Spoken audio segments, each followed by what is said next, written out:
Just let me know We are when we're on. on. We're on? We are Okay. on, yes. Good evening. The meeting of the Committee on Strategic Planning and Budget of the Board of School Directors will please come to order. Will the secretary please call the roll? Director Carr, Present. 1 second, I'm just changing my view so that I can see everyone. Great. Director Garcia, Present. Director Gokul Gandhi, Present. Director Herndon, Present. Director Leonard, Present. Director Peterson, Present. Director Simpson, Present. Vice President Taylor is away and excused as she is on board business tonight. And Chair O'Halloran. Present. We have 8 present. Fantastic. I will now ask the secretary to lead us in the recitation of the Pledge of Allegiance. Members, please mute your devices. I pledge allegiance to the flag of the United States of America and to the republic for which it stands, one nation, under God, indivisible, with liberty and justice for all.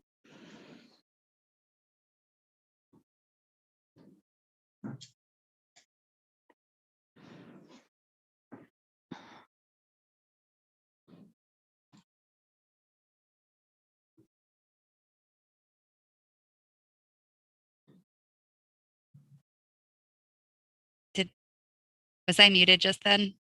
Yes, Yeah, ma'am. and you can't really tell with my mask on, unfortunately. Sorry. Before we begin tonight's meeting, we have a short announcement regarding interpretation services for the Spanish-speaking members of our audience. Buenas tardes. Esta junta escolar se transmitirá en español para aquellas personas que lo necesiten. Para escuchar esta junta en español, por favor marque 312-626-6799. Repito, por favor marque el teléfono 312-626-6799 y ponga el número de identificación o código que es 608-130-5362. Repito, el código es 608-130-5362. Thank you. Gracias. Director Peterson. Thank you. Pursuant to Board Rule 1.06, this meeting is being conducted virtually. Board members may be participating in person from the Central Services Building. In order to allow as much public participation as possible, this meeting is being broadcast via live stream and on the MPS YouTube stream, the links to which may be found on the MPS website on the broadcast page. We will now move to our items of business. As stated in the public notice, individuals who wish to speak were required to register in advance. I ask those waiting to speak to please remain on the platform until you are called upon. Although we are on a virtual platform, we will still follow Robert's Rules of Order, which dictates that all comments should be directed to the chair. Also, any questions or requests, including those from board members or the administration, are to be directed toward the chair, who will determine the most efficient way to address them. As always, written testimony will be accepted for transmittal to the board. Written comments may be submitted to the board via the Office of Board Governance, P.O. Box 2181, Milwaukee, Wisconsin 53201-2181, or fax to 414-475-8071, or email it to governance@milwaukee.k12.wi.us. Finally, for our listening audience, if you wish to access this evening's agenda items and attachments online, you may do so by visiting the meetings, agendas, and minutes page of the MPS website. Now let's begin. Madam Secretary, item 1. Item 1 is a report with possible action on the development of an election district apportionment plan for the election of the members of the Milwaukee Board of School Directors pursuant to Wisconsin statutes 119.08 parent 1. This is an informational item, and although it has been noticed for possible action, no action is required. Thank you. Would the Office of Board Governance please present this item? Yes, Madam Chair, members of the Strategic Planning and Budget Committee. The Wisconsin State Statutes 119.08 Parent 1, Parent B indicates that within 60 days after the Common Council of the city enacts an ordinance determining the boundaries of the aldermanic districts in the city following the federal decennial census under section 62.08 Parent 1, the board shall, by a vote of the majority of the membership of the board, adopt an election district apportionment plan for the election of board members, which shall be effective until the city enacts a new ordinance under section 62.08 Parent 1, redetermining the aldermanic boundaries. The Milwaukee Common Council completed its process on January 18th of 2022. The state statute 62.08 Parent 1 on aldermanic district requires that the aldermanic districts be as compact in area as possible and contain as nearly as practicable by combining contiguous whole wards an equal number of inhabitants according to the most recent decennial federal census of population. Similar requirements applied to the Milwaukee Board of School Directors in its process. Informational data, including a table listing the population by the school board district, has been developed and provided to the board to assist in the planning process. Consistent with the process from 2011, the Board of Governance has been in constant communication with the city's clerk's office regarding the development of the board's redistricting process. Representative from the city clerk's office and the city's legislative reference bureau, who are online with us tonight, helped the city to develop its plan and process around the election wards and the aldermanic districts. And they again have extended their offer to help the Milwaukee Public Schools in its process to provide the MPS with the demographic data, mapping, and technical assistance for the development of the board's redistricting process. The Office of Board Governance is presenting the board with a proposed timeline for implementation that adheres to state statute. Consistent with the reports provided to the board on redistricting in October, November, and December of 2021, the Office of Board Governance has secured the services of the Milwaukee City Clerk's Office to assist the district in developing a plan for board election districts. As outlined in the report tonight, the board is being provided with at least one plan, as stated in the former reports, no later than the January 2022 board meeting. The plan established for developing board election district is slated to, at a minimum, increase opportunities for voter participation by having election districts that reflect the existing neighborhoods and communities of interest. The plan that is before you includes tonight's plan for the board to consider the schedule and the process as outlined, to give public hearing to your constituents tonight on the reapportionment redistricting item, and to present information from the Legislative Reference Bureau relative to the proposed maps. As a part of the plan, the board also will have individual meetings of individual board members with members of the Legislative Reference Bureau. There will be a publication of a proposed map for the public's consideration, and followed by another public hearing in which the public can weigh in on the proposed map that has been published. And then on February 24th, that would be an opportunity for the board to be able to adopt its plan and map. As the city of Milwaukee completed its process for redistricting on January 18th of 2022, we wanted to bring this item to you as quickly as possible, and understanding that every member of the board is actually a member of the Strategic Planning and Budget Committee.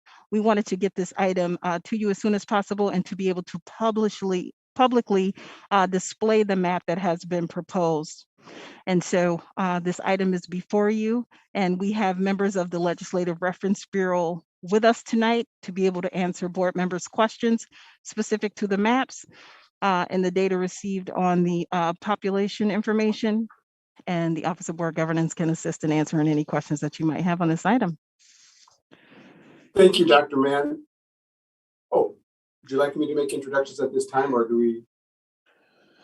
Hello, everyone. My name is Keith Broadnax. Good evening, Madam Chair and members of the Board of Governance, or members of this Committee on Strategic Planning and Budget. To my left is Jeff Osterman.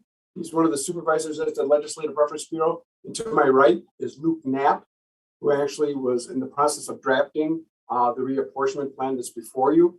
Jeff will make a few comments about the process we undertook to develop the map, and Luke will discuss the data and answer any questions we might have, or that you might have, rather.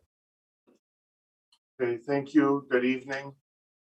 So in November, the city adopted new voting wards. These wards are redrawn every 10 years per state statute to reflect population shifts, and all of them are between 1,000 and 4,000 residents.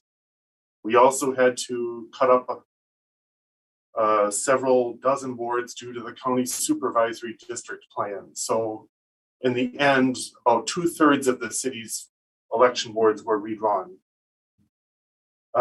So even if there were no shifts in population in the city, the 8 board MPS school board districts would have to be adjusted slightly to reflect all these new ward boundaries. But of course, there were shifts in population. As we know, the north, northwest, and near south sides all lost population, while the east side, downtown, and the south and southwest sides gained population. So the way we developed the proposed apportionment plan before you was to start with the existing district map and to add and subtract wards along the edges of those existing districts to balance the population size. We tried to get them near the ideal size, which is 72,153 persons. And the maximum allowable deviation from the least populous district to the most populous district is 10%. We also made sure that the homes of all 8 current board members remain in their districts. The result is the map before you. The colored shapes are the proposed new districts, and the red lines on the map show the current district boundaries. And the total population deviation between the smallest district and the largest is 8.23%. So it meets the deviation requirement. Do we have questions from the members, directors? Madam Chair, members of the committee, I just want to let you guys know that I've been working with Luke all the way up until the start of this meeting to make sure that you guys had the most updated information and that could be published. There is additional information that indicates where the schools are within the new district and where they were in the old map process. So there is a listing of schools that may have changed from one district to another based on what is being proposed. And it may be beneficial to have that information as the representative so that board members would then be able to ask questions. Madam Chair, if you would like, I believe Luke has that list, and that can be shared, or it can be shared after the meeting as well. Also, we did send a bonding to your house with a bonded messenger to try to get you this information as soon as possible. But as I stated, we were working all the way up until the start of this meeting to make sure we could get that information as correct as possible before making it public. Thank you, Madam Secretary. So there is a list. I just want to be clear. So there's a schools in each district list that is attached to this board item. So is that their list? It just has the names of the schools and then the the district that it's in. Is that the proposed or is that the current list? I just want to make sure that I understand that list before we move to comments and questions. Madam Chair, Yeah. the list that is attached to the item is the former list. The list of schools that moved would be a part of the new list. And again, we just got this item, so we have sent it to board members, and we will definitely upload it as an attachment to this item. Given that it has not been published, are we allowed to at least discuss that tonight, or is that something that would need to be posted first? I just want to make sure I understand protocol. Madam Chair, members of the committee, given that the Legislative Reference Bureau developed the item and is here to speak about it tonight, they can provide you with that list. We will get that compiled list and post it for the public. They can provide that with you tonight, Okay.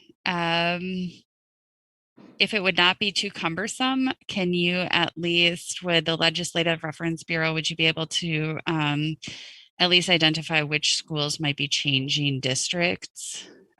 Rather than going through the whole list of 150, that if it's going to stay in the same district, perhaps we can leave it and just highlight the ones that would be shifting so that board members are aware of this as well as the public.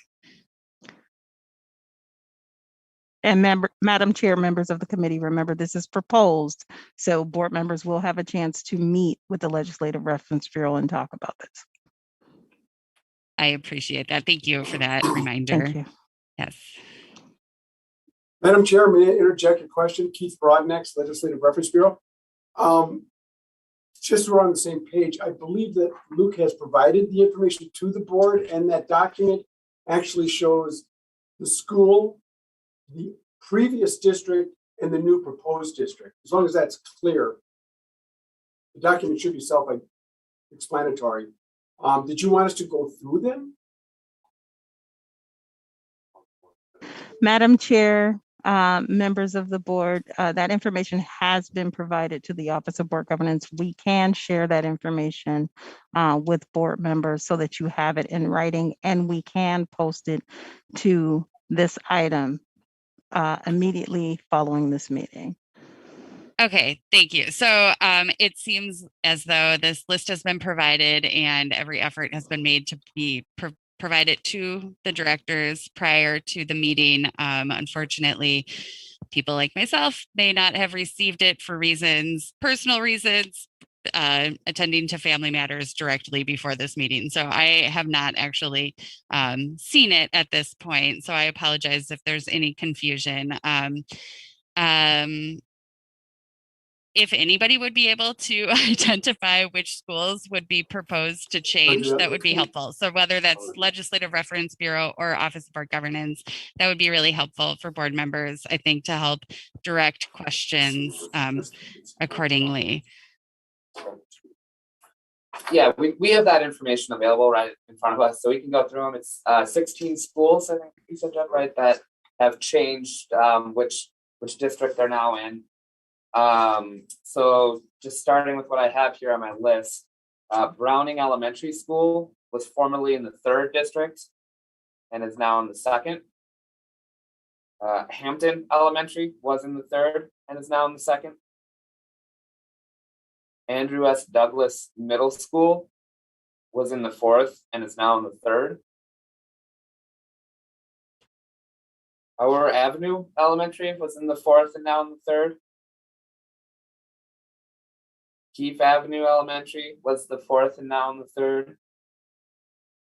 Lafayette Elementary was in the 4th and now in the 3rd. Nova was in the 4th and now the 3rd. And then Sherman Elementary was in the 2nd, and that's now in the 3rd.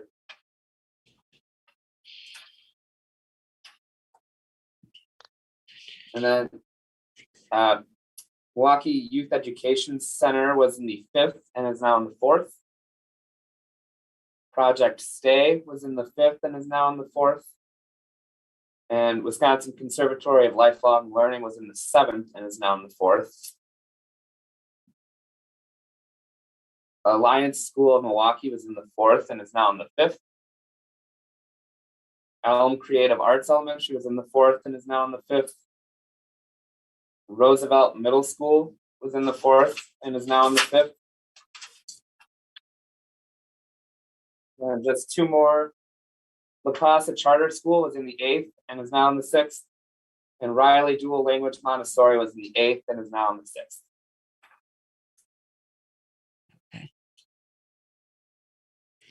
All right, thank you for going through that list. I think that's really helpful. And at this point, Madam Secretary, before we turn to committee members, do we have any public testimony, comments or questions on this item? Madam Chair, we did have one individual on that registered to speak on the item, but right now we have no one on the platform. So we will keep our eye out for the individual who registered to speak. Thank you And so we much. have no additional testimony on this item.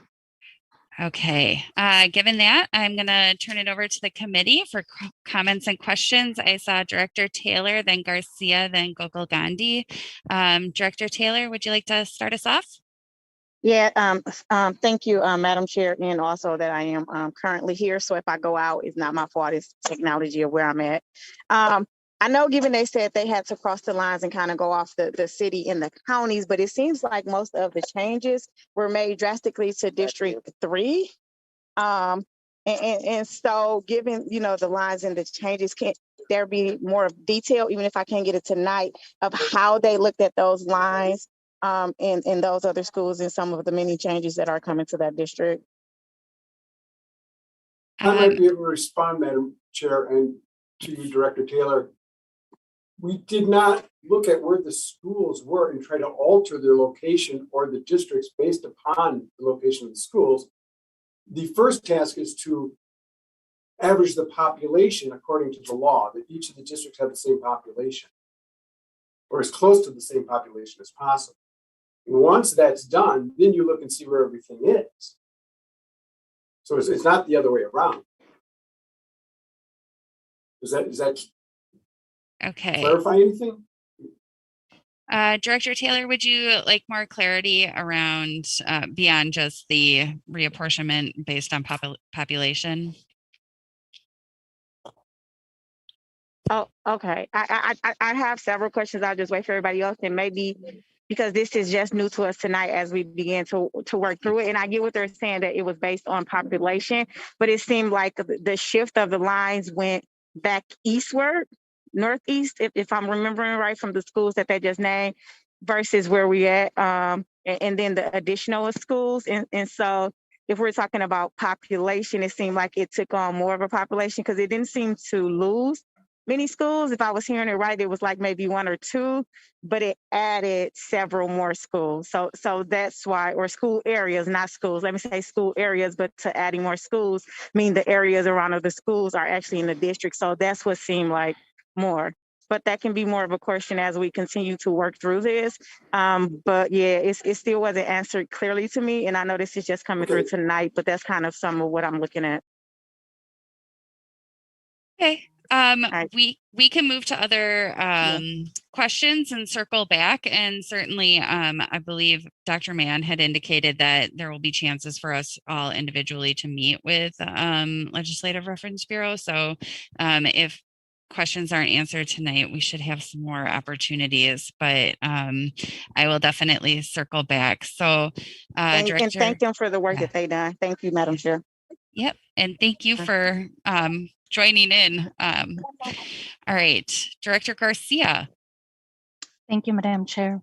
My question is around process, considering that, I guess just speaking from the perspective of the maps that were voted on, and now that we're moving forth with, and the fact that there was a third Latinx majority district that was denied based on mapping. My question is, how are we taking into consideration that process? That, you know, there's still community organizations that are really advocating to try to rethink that decision. And I understand that we have to work with what is in front of us right now. But I just wanted to hear from the folks that are helping us through this process in terms of how are we taking that into account? How would that impact, just future discussions? While we have the folks here today. Thank you, Director Garcia. If I might respond. The first thing I want to clarify is that the process that we've just undertaken is not redistricting, but apportionment, which is the placing of a set number of entities like directors on top of a population in equal numbers. So it's not a redistricting involved. It's just apportioning that number to an existing population. You may have missed the comments that Dr. Mann made at the beginning that under state statute, whatever you implement now with respect to a plan is only in place until the city changes its boundaries. So you're actually playing follow the leader. If in fact there's some litigation that we'd have no part of in our office and the city, whatever happens there, and they change them, then under the statute, you would then change yours as well. But that doesn't prevent you from implementing this plan. If something changes down the line, then you change again. So it's sort of like, but that may not happen. But in the interim, I don't think you have any elections for a couple of years, so there's really no danger in implementing a plan before everything is resolved. I don't know if that makes that clear to you. Hopefully it does. Director Garcia, do you have follow-up on this? You're muted. Sorry Okay. about that. No, yeah, I understand that portion process, I suppose. So I just wanted to just, bring that up in the conversation that we're having in terms of, things that are within the consideration of what is happening from a political, social perspective. But obviously, yes, I agree that we have to implement, and then we do have the ability to adjust as things change, with the order that we follow. So thank you for that clarification. You're welcome. Director Gokul Gandhi, I see your hand next. Yeah, just can you tell us what is the difference between the smallest and largest district, and what are those two districts? Legislative Reference Bureau. Yeah, the smallest district is the 8th district. That has six. Oh, sorry, this is Luke Knapp in the Legislative Reference Bureau, by the way. The 8th district has 68,005 people, and that's 5.75% below the ideal size. And then the largest district is actually the 1st district, and that has a population of 73,939, and that's 2.48% above the ideal size.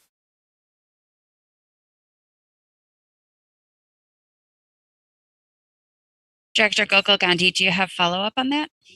No, thank you. Okay. No.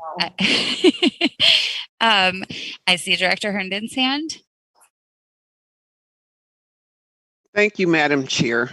To our team that's here to explain this, I just wanted to say that I represent District 1, which is the largest, and I noticed just a little teeny change. If I'm seeing the map correct, it doesn't impact schools at all, but I don't know what the streets are. Are we going to get a better map that we can determine where the expansion is? Because I see a teeny bit of expansion, but it doesn't encompass another school. So it didn't require you to add a school to my district or to remove one, but you must have simply added population to the district.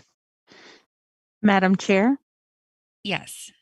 members of the committee, and Director Herndon. So Luke has provided us with a map with just the streets, a map with the schools added, and I have already ordered board members a very large map of the proposed changes. So you will have those in your bonding when it comes to your house. Do we expect that tonight or something? Just so that yes, ma'am. Okay. All right. Okay. Thank you. Do you have any follow-up, or is that all of your questions, Director Herndon? That's all? That's it. Thanks. Okay. Do any other committee members have questions or comments at this time? No. Director Taylor, do you want me to circle back? Do you have any follow-up questions? I don't know if you're able to, I know the connection may be in and out, so I just still see your hand. So I was trying to be responsive if you had any other questions at this time. And I want to thank the Legislative Reference Bureau, thank the Office of Board Governance for gathering this information for us to consider. I hope that members of the listening audience and the public are paying attention. We will have additional dates for public testimony to be given. That is coming up in February, as well as people can reach out to board members. You can email governance@milwaukee.k12.wi.us to give us your feedback in the interim. I just wanted to also ask if Office of Accountability and Efficiency had any questions before we move on. Yes, thank you, Chair O'Halloran. We have no comments or questions at this time. Thank you so much. Okay. All right. Well, seeing no other comments or questions from committee, and Madam Secretary, one more time, were we able to connect with the person who had registered to speak on this item? Madam Chair, the individual is not on the platform, but we will continue to look out. Okay. And if it is okay, if they join the platform, we will definitely let you know. Okay. Well, thank you for joining us. Madam Secretary, please call the next Madam item. Chair? Yes. Before we move to the next item, for the listening audience, board members are working with the Office of Board Governance to have individual town hall meetings regarding redistricting. So there will be numerous opportunities for members of the public to be able to have their voice heard. And so we're asking that they either check in on the district's website or call the Office of Board Governance at 414-475-8284 to get the dates. We also are publishing on e-Notify through board members' newsletters and any constituency groups that the board member has notified our office about. Thank you so much. I know that's a lot to schedule within a short amount of time, so I appreciate everybody's all of the efforts to make sure that public testimony is given and that we hear the input from the public. So thank you for that. Also wanted to thank Mr. Broadnox and his staff Yes. for making all of these changes and helping us so quickly. Thank you, Madam Chair. Thank you. Yes. Have a All good right. evening, everyone. Have a good night. You too. So Madam Secretary, next item, please. Item number 2 is a report with possible action regarding school requests for addition and/or renovation projects. This is an informational item, and although it has been noticed for possible action, no action is required. Will the administration please present the item? Yes, Chair Herndon and members of the committee, Keith Fosley, Superintendent of Schools. Sean Kane from Facilities and Maintenance is with us this evening to walk us through the attachments and help us to guide a discussion regarding the request for additional additions and renovations. I will now turn it over to Sean Kane, and after which we'll be more than happy to entertain any questions that you may have. Sean? Thank you, Dr. Posley. Good evening, Chair O'Halloran, members of the committee. Sean Kane, Senior Director of Facilities and Maintenance Services. Not too long ago, the Milwaukee School Board, or School of Directors, approved approximately $65 million in ESSER 3 funds for schools to address construction project requests. As requested, the administration followed through with a report at the AFP meeting in December. At that meeting, it was requested that a follow-up report be presented in January. To provide a summary of events, a project submission application was distributed to all school leaders in early November, and facilities and maintenance team received over 700 project requests. After vetting all the requests, the team compiled them into a spreadsheet. The requests were wide range from additions to remodeling libraries, to painting classrooms, to installing shades or updating public bathrooms. Our team took the next step in reviewing the scopes, then providing preliminary cost estimates to get an idea of how much cost we were really truly looking at. I need to remind everyone the costs are very preliminary and based off unit costs without site investigation and or thorough project analysis. The first attachment to this board item was the general application form that was distributed. The second attachment was the school request summary. It defines what the projects included in 3 categories: exterior scope, interior scope, and addition/renovation. Each category has a legend with subcategories to explain the scope request. The next part of the spreadsheet identifies the categories of costs requested by each school. The last part of the documents included pie charts to identify requests by school region. At that time, we had approximately $380 million in school requested projects. Since then, the last attachment reflects the latest of 250 plus potential projects that were being recommended for consideration. When reviewing, there were a number of things to consider for criteria. Some schools had a long list of requests, some had few, some did not submit. Were schools making program upgrades and improving the quality of the educational program to attract and retain family or students, their families, and community partners? Were some schools improving the physical conditions or aesthetics to their facilities to brighten up or create spectacular learning environments? Due to big requests such as an addition, what does the enrollment numbers look like? Does the current facility design and layout meet the needs of the current grade level group occupying the building? As you can see, there were many factors to consider. By no means do we think this is the final list, and some things may change pending conversations tonight. However, we should have a frank discussion about addition requests. Is it addressing a waiting list? If so, once the addition is constructed, will enrollment be capped? If not, will this create another lack of space problem in the near future?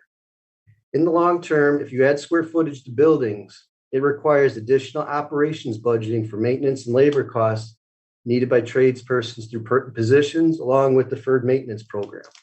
You also need cleaning services for building operations. Most importantly, you're going to need teaching staff that includes teachers, assistants, paras, and support staff. Do you have enough lockers, enough space to put new ones in? Do you have enough bathroom facilities that are also within proximity?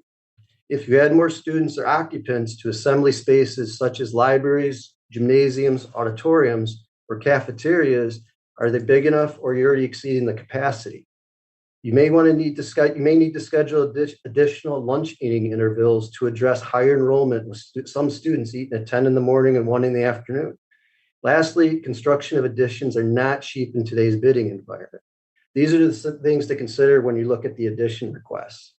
We're hoping the list provided tonight is a great starting point on ESSER 3 projects, since the contracts for the ESSER 3 IPD, Integrated Project Development Contractors, is up for approval on the Thursday meeting. One of the most important aspects of these scopes is getting them done within the ESSER 3 required time frame. Time is very valuable and not always on our side sometimes. In efforts to finish the requested projects in front of us, in other scopes, including the $100,000 allotment for schools, some technology projects, some recreation projects, and all the other code mitigating projects by September of 2024 is a tall order. We understand some adjustments may be needed, but we'd like to move forward as soon as possible between ESSER 2 and ESSER 3 projects, because pretty soon under contract, we're going to have these scopes approaching $230 million with very short time frames. But again, the list at this point is nothing set in stone, and we're looking for any questions, and that concludes my report, and we have to answer it. Thank you. Before we move to committee, I just wanted to check in with Madam Secretary. Do we have any members of the listening audience registered to testify tonight, or any written testimony? Madam Chair, yes, we do, and we can begin that process if you would like. Yes, please. One moment. Thanks.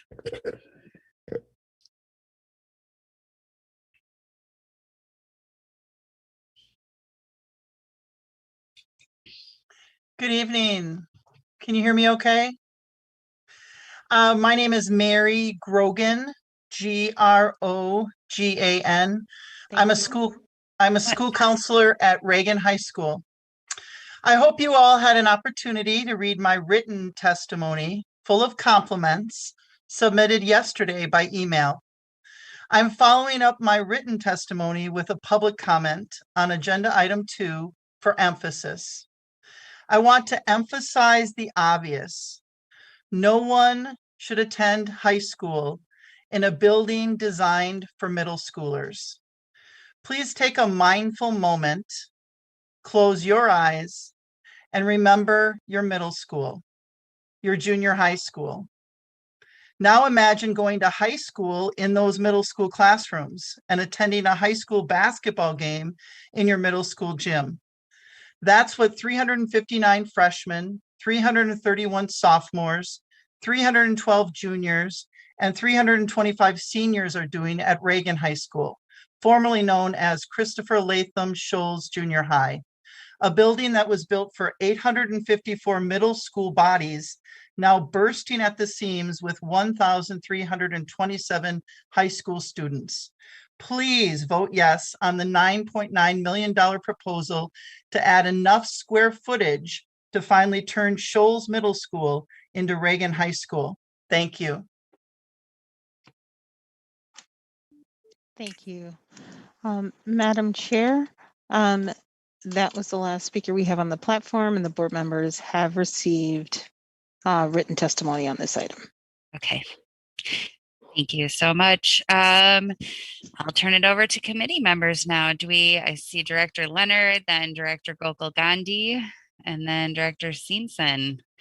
So we'll start that way. Director Leonard.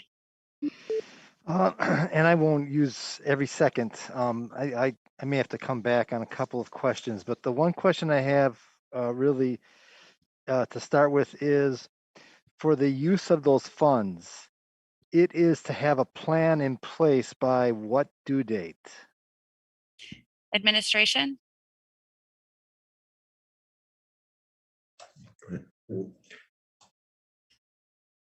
Chair O'Halloran, members of the committee, Martha Kreitzman, Chief Financial Officer.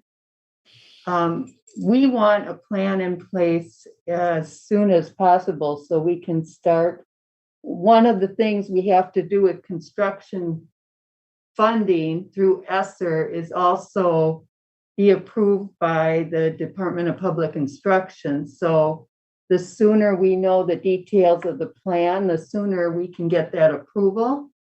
And also work with the city attorney to determine which of these are minor and which of them are actual like capital construction projects, which have different requirements according to the funding source. Okay. So as soon as possible, but we don't have a date, a certain date. But what is there? I mean, at one time we spoke about an actual date. We said this should be in place no later than, and I'm going to apologize. I don't know where those notes are, somewhere in my desk buried 3 feet deep. But you actually did give some type of date, a proximity of a month and a year, and I'm not sure what that was. Do we remember what that is? Administration. Halloran, members of the board. One of the things that our goal is to try, we brought this early preliminary and we brought it back to try to make sure that we were able and in a position that we could get a vote on what we have here to get a start, because we need to have a start because these dollars are timed out and we need to make sure that Sean can get shovels in the ground, and there's a lot of lead work that we need to do in order to do that, and we need to know what those projects are as soon as possible. So our goal was to try to get an answer by January board meeting in order to take all the other steps to make sure that we can finish whether the dollars are ending in 23 or ending in 24, and making sure that we can get a start. Sean, is there anything you want to add around construction? Thanks, Dr. Posley. Chair O'Halloran, members of the committee, Sean Kane, Senior Director, Facilities and Maintenance Services. No, I think that kind of touches upon most of what we're looking for, because again, we do understand the list has diverse funding sources per request. Some are a little different than others, but we're just looking for some direction, as Dr. Polsey indicated, because, and I know we're trying to stress this, but once you have $230 million between ESSER 2 and ESSER 3, we're not the only ones in town that have this money that's going, there's a lot of competition. So whatever we can do to get things moving, it would be very, very helpful. Thank you. I'm going to go to Director Gokul Gandhi, and then if you have any questions for the follow-up, Director Leonard, I can come back. Director Gokul Gandhi? Sure. Two questions. One, do you have a proportion of what percentage of investments are going to what districts? Administration? Chair O'Halloran and members of the board, right now, we do not have that. We have just looked at what has came in and looking at what we need, as far as what was offered, and this is what we have, a list of those requests. Okay, Director Gokul. We have taken a look to see about different board regions. They are all over the city. So they are all over. Some, maybe a few more in some locations than others, but we have not done that part of the work as of yet. Okay. Director Gokul Gandhi? Thank you, Chair O'Halloran. So could we do an analysis? Could we do an analysis of that? Because I think it would be important from an equity perspective to see where our investments are landing, one, and two, just so that, people know. I think I've gotten this question a lot from constituents. Okay, administration? Would you be able to produce that? Members of the board, yes, we will be able to do just that, and we could get that to the board. That is something that we could very well do. But the reason that we laid it out just like this is how it came in to us. Okay. And so, but we'd be more than happy to get that to you in a future meeting. Okay. Director Gokul Gandhi, do you have another? Okay. Yep. And in that analysis, it would be really helpful, to just see what are the big buckets, right? So I see a lot of library on here. I see a lot of interior painting on here. I would love to just see what is being requested and what are the general themes overall, and then also broken down by district. Thank you. So administration, would you be able to provide that sort of analysis in addition to the district level analysis? Is that available? Yeah, Director O'Halloran, Director Gokul Gandhi, members of the committee, Sean Kane, Senior Director, Facilities and Maintenance Services. Yeah, that level of detail could be provided, and kind of as Dr. Polsey indicated, just please keep in mind that when we sent that submission for that application form, people, or I guess schools, came up with some diverse ideas. Some were pretty more straightforward, that I just wanted painting done. Some wanted something done to their library. So everything that you see, I have one of these 250 plus projects on here. There was really no direction given to the schools. We're trying to allow them the freedom and flexibility. They know their schools, they know their buildings, they know their students, they know their communities. So this was an opportunity to allow them to take a look at things. And again, I'm assuming they're going to also have to reach out to their stakeholders and their students, their staff, et cetera. Here's what they're presenting if they already haven't done so.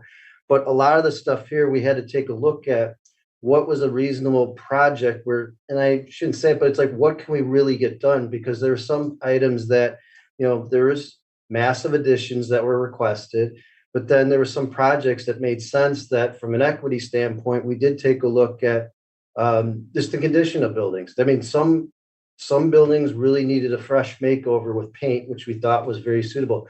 We knew at some sites that there was concerns with schools looking at their flooring. They really wanted to change something up. So those are some of the things we looked at. There was other schools that maybe had a STEM program that they really wanted to improve and enhance that. So those are some of the projects that we looked at. Again, there was no checkbox where they went down. We just sent the form out, listened to what they asked for, and then took a look at it and see how we can maybe best position ourselves to move forward and get these projects done. Okay, thank you. I'm going to go, I see Director Seamson, and then I saw Director Peterson first, and then Director Garcia. So Director Seamson? Thank you. Just two things quickly. One, and I apologize if I missed this in a previous meeting or conversation, but there were a couple of playground renovation requests that were not approved. Is that because they're being looked at, through one of our other sources of funding or programs, or if someone could explain that? I just noticed, and I may have missed one, like Lincoln and Stewart. Administration? Director O'Halloran, Director Seamson, members of the committee, Sean Kane, Senior Director, Facilities Maintenance Services. Yeah, there were some projects that were on there the way it was described as a playground construction project that there's other avenues that we could look at, work with Green Infrastructure, especially with their partners with MMMSD and Reflow, City of Milwaukee, et cetera. But also too, there were certain things where there was a request that was referred to deferred maintenance, such as tot lots, which that was kind of the piece they're looking at.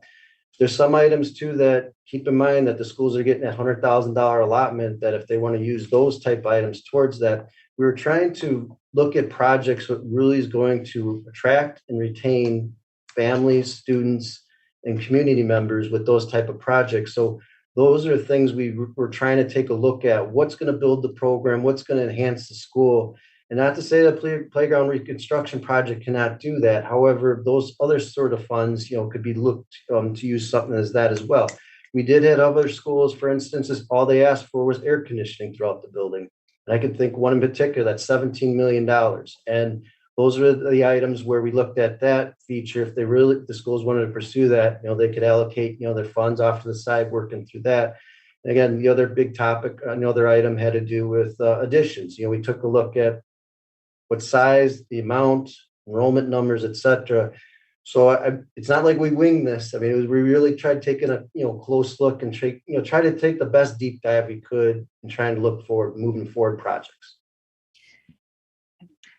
Thank you. And then I just was wondering with the schools that did not get the playground, then are we going to try to, I'm sorry, I'm just going to follow up on Director Simpson's question, since if we're hoping that they would be able to leverage the relationships with MMSD, Reflow, et cetera, then are we offering that sort of assistance and trying to bring them into the Green Schools program, or are we expecting that if they were denied, then they should reach out? I'm just wondering how that, if it was denied, how we are supporting them. I'll do it first. Chair O'Halloran, members of the board. One of the things, and I will take the first part of the second part of the question, and I'm gonna have Sean to take the first part of it. One of the things that we have done, we have taken a look at every request that was on field, and I have Sean's team is going to go back and circle back at some of those schools to look at, is there something that can be done?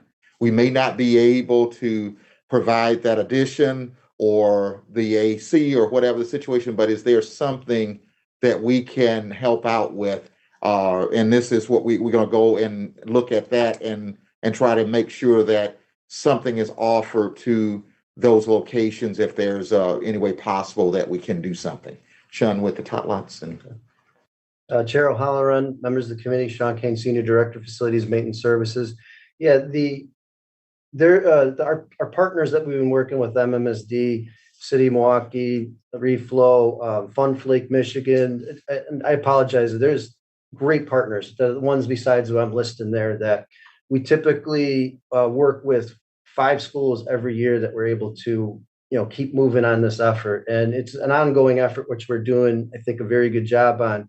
So we already have those connections, and it's a matter of the schools, to be quite honest, taking the initiative that we could provide the resources and the contacts, but we can only do so much for them, that if we want to work, we could work with them and assemble like green teams at each site. That'll help them out. But yeah, we could definitely point them in the right direction to assist them. Thank you for clarifying that. Director Simpson, you had another question. Yeah, so actually, Director O'Halloran, you kind of that was sort of what I was asking with that idea of follow-up, some of these requests that they've been denied, are we kind of circling back with those schools to steer them in a different direction, offer them additional resources, put them on some type of a timeline. So I appreciate that follow-up, because I know our staffs are already just like overworked, overstressed to begin with. So any assistance we can give them to, offer assistance with redirecting them would be, I'm sure would be greatly appreciated. But and kind of tied to that, schools that didn't request anything, were they kind of contacted? Anyone reach out to them to make sure that there wasn't anything they wanted to ask for? Administration. Chair O'Halloran, members of the board, that answer would be yes. We went down the list, and I sat right here in this chair and called a number of individual schools to say, especially locations where we knew there was a need.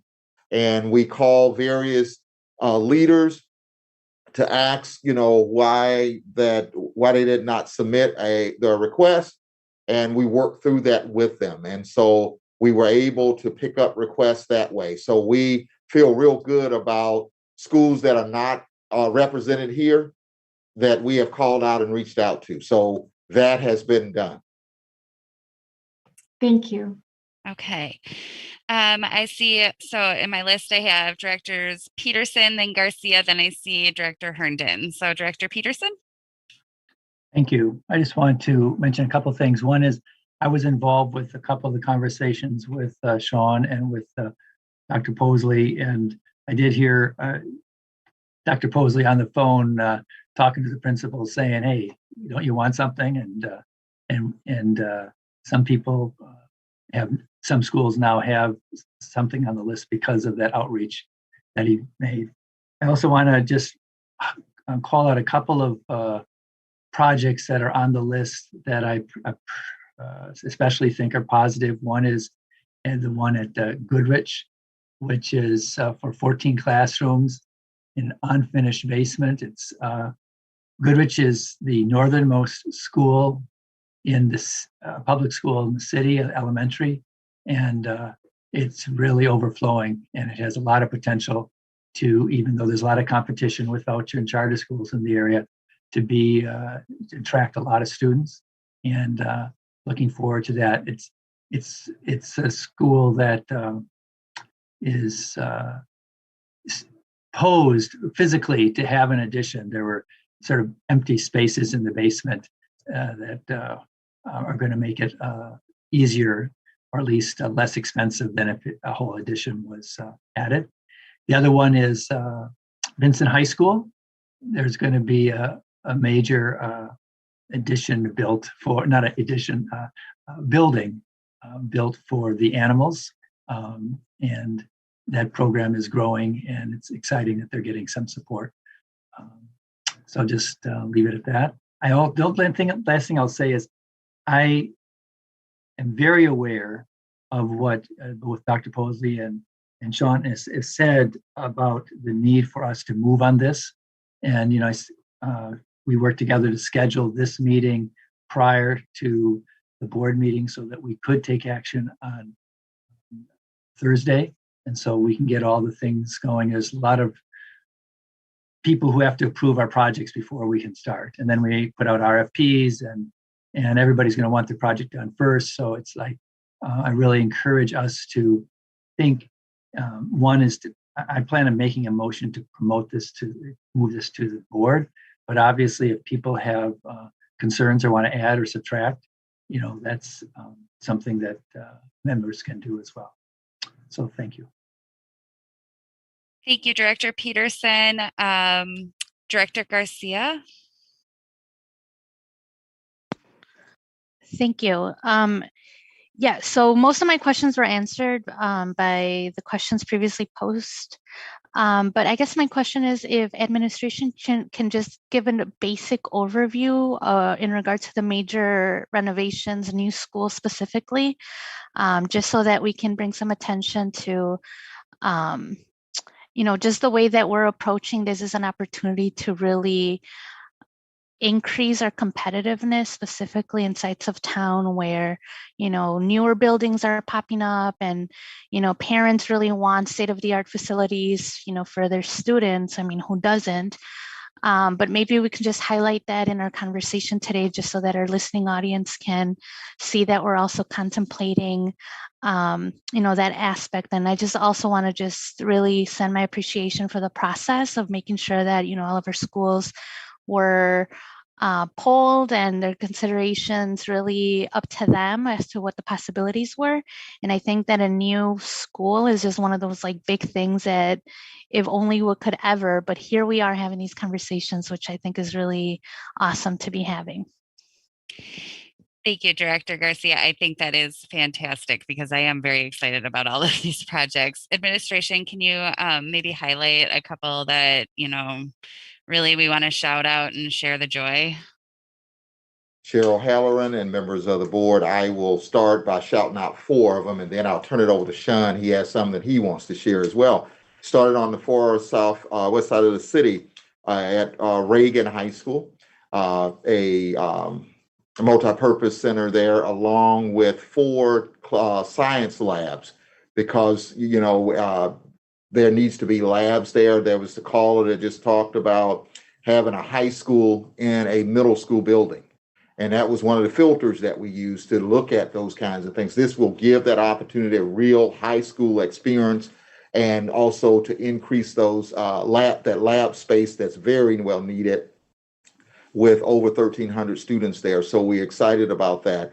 And then Go to My Ear. Go to My Ear has a space there that had at one time was used for the Professional Development Center, where you go check out books and various things. We're going to add some classroom space there. Another high school that's in a middle school building that we are doing some upgrades to in order to move it forward, to make sure that we're moving in the right direction. So excited about the work that we are able to do there. But have skipped over one that I just have to lift up, and that is Greenfield, Greenfield Bilingual. That school is at capacity. We have students that's working out in the hallways, got tables out in the hallways, students out there, all kind of great academic things that are taking place, but being able to offer additional space, and there's a need for building in that area of the city. And so we're happy that that will transpire hopefully through this process. And then I move over to the High School of the Arts. The High School of the Arts, you take a look at the dance studios and the facilities there, that is outdated when it comes to what we need to do and be able to do. And this will give an opportunity to, to change out the dance studios, the floors and things of this nature, so that young people will have an opportunity to have that cutting edge experience, just like all the other young people all over America that's in a arts program in an arts school. And then to go out to the far northwest side of the city with Goodrich, where we got all of this space underground that just need to be developed. And we also, when we look at it, it's surrounded by choice and charter schools over in that area. And we need to have a building that's large enough to take in the students in that area. And I think this is a golden opportunity to do just that. Those are 4 or 5 of my quick highlights that I just got so excited about to be able to offer to young people in our community. Sean, anything that you want to add? Thank you, Dr. Posley, Chair O'Halloran, members of the committee, Sean Kane, Senior Director, Facilities and Maintenance Services. I'll kind of go through some of the highlights. Of course, Dr. Posley took some really good ones.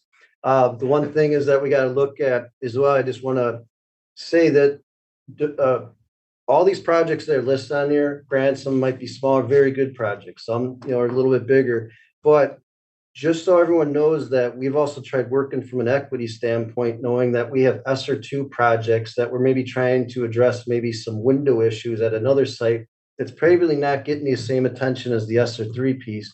So part of that $230 million, that's ESSER 2 and ESSER 3, that I just want to make sure everyone's aware that, don't forget about that, that maybe one school maybe only ask for maybe $100,000 worth of stuff, but they may be having a huge project happening later.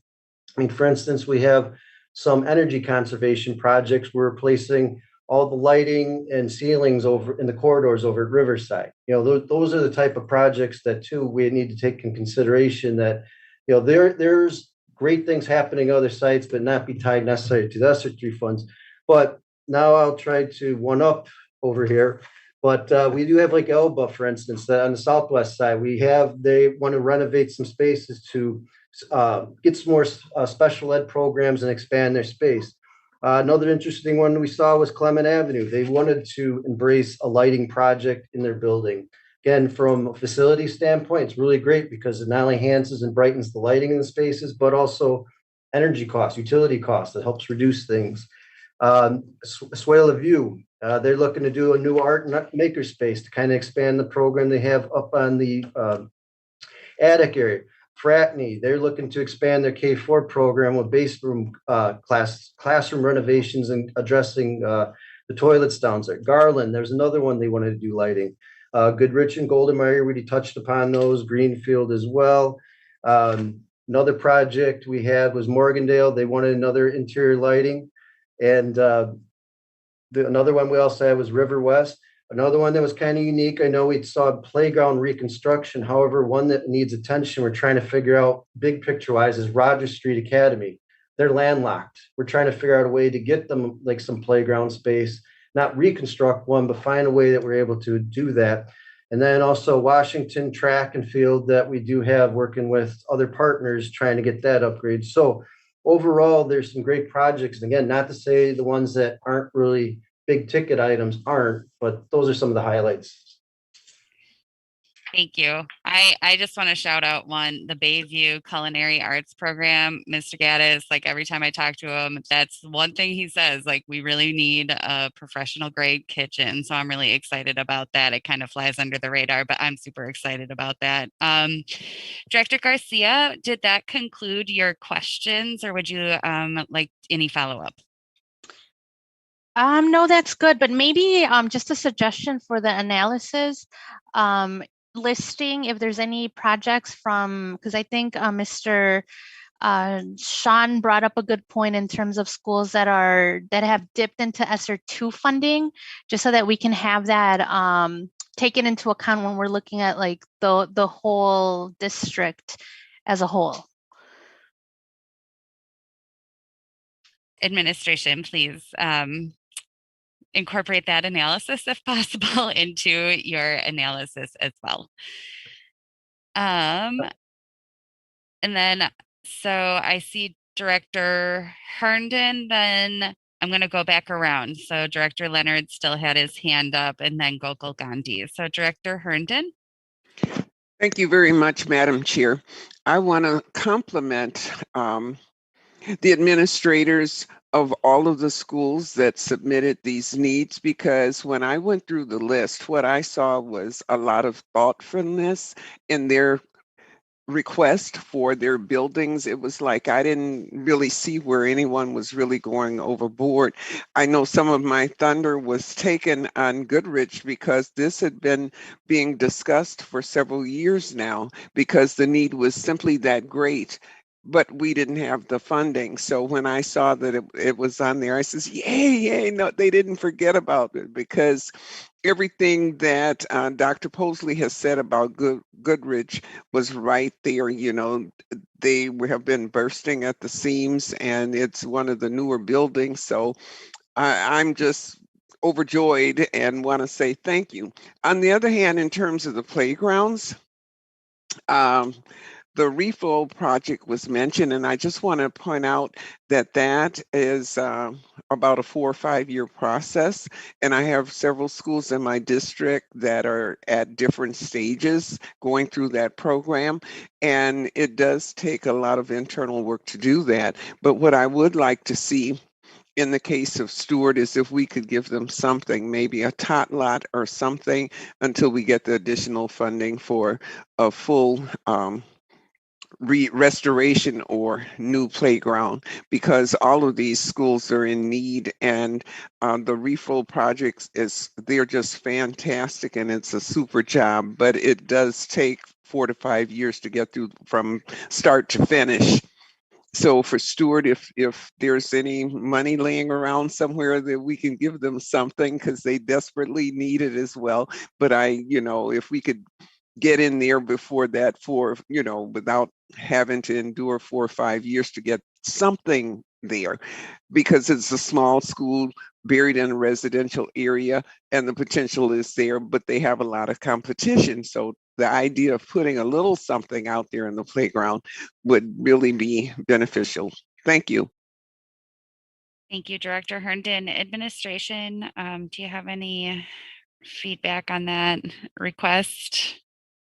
Chair O'Halloran and members of the board, I said earlier that everyone that made a request that we were going to be going back to. So we are going to be, Sean's team is going to be reaching back out to those individuals to see if we can't do, like, for instance, that playground project, if we can't do the whole playground project, is there something we can do? Also, coupled with each school will be receiving $100,000 to do what they desire to do with it. So it might be something that can bridge and get us there. And I was just requesting from Sean the price of a playground, and he said it's in the neighborhood of $150,000. So, there are some starting points, and that is, so that's something that we can look at. Thank you. Okay, so I'm going to go back around then. Director Leonard? Yes.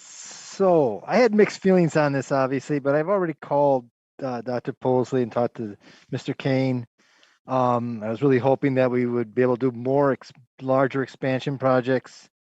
But at the same time, I have to commend you on what I've studied this list in detail, sort of marked it all up all over the place. I counted at least 46. These are not the big projects, 46 different projects that are going to add space or an extra STEM room or a culinary arts or whatever it is. It's going to be something that's going to give that school a lot more pop. And I think that that's essential, especially, I believe that we are at a strategic situation where we really have to be wise on what we do to keep our enrollment up as high as we can. We are becoming an older city. We are not going to be growing more children, most likely. So I think we have to look at it very strategically. And I do feel that pressure of making sure that we get started on this. I have to echo those same concerns that administration has echoed and President Peterson, because I do have a lot of concerns. I don't want us to lose this opportunity. We're never going to get this again. I mean, I've been in this district for 30 years, and we've had one possible referendum on buildings, and that's it in 30 years. So anyway, I just want to stress that as being extremely important. Thank you. Thank you, Director Leonard. I see Director Gokul Gandhi, then Director Herndon's hand raised, and then I see Office of Accountability and Efficiency. So Director Gokul Gandhi?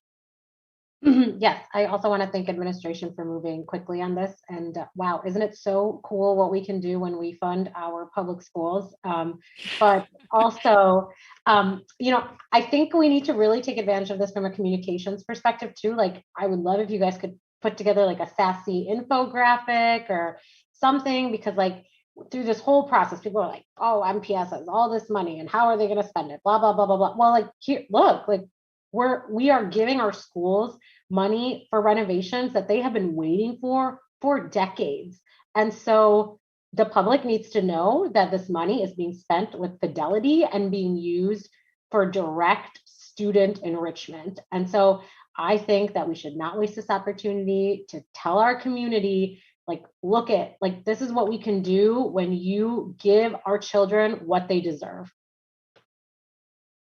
Thank you. And I will just piggyback off of that comment. I went to see Chicago at Reagan, and they have new seating in their in their theater. And the one comment was, we've only waited like 60 years in a pandemic in order to get the funding to make these improvements. So I know that the need has been great for a very long time, and it's really exciting to see these projects finally come to fruition. So thank you for that, Director Gokul Gandhi. Administration, do we have any plans to communicate these changes to the public through mailings, through social media, through ad buys, any way to get this, communication out to our constituents to let them know that we're investing these funds wisely, and that this is really exciting?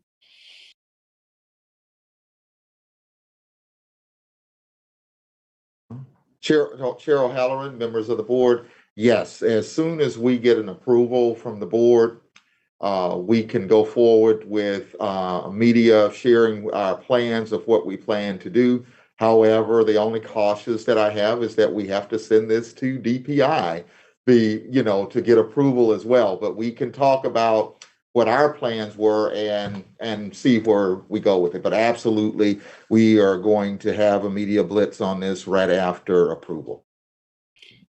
Thank you, administration. Okay, then Director Herndon, and then Office of Accountability and Efficiency. Oh, Director Herndon's shaking her head. I assume that means questions answered.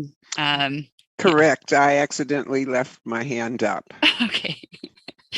Okay, then I will go to Mr. Matt Chasen in the Office of Accountability and Efficiency.